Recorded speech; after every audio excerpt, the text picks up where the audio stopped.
Is greedflation really happening? It looks like this if you look at this chart. It's been nearly a century since US companies have had this high of a share in the US economy, and margins just keep on rising.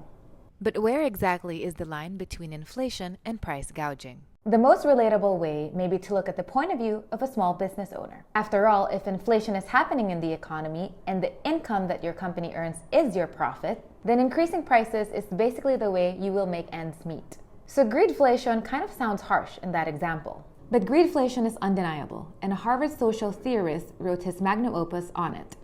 It begins with the fallout when small businesses in Florida started charging whatever they could get away with after Hurricane Charley in 2004. Charlie Crist, then a Republican and the state's attorney general, said, "It's astounding to me the level of greed that someone must have in their soul to be willing to take advantage of someone suffering in the wake of a hurricane." So why don't companies just cut prices? There are some examples of that, like Walmart, but we need to be careful with what we wish for. It was kind of hard for my colleague John Authers and me to find evidence that companies are indeed contributing to inflation beyond the larger economic forces that we are seeing. But it's much easier to see how they could have a profound effect on how the economy moves next if they try to protect margins in other ways, like cutting jobs.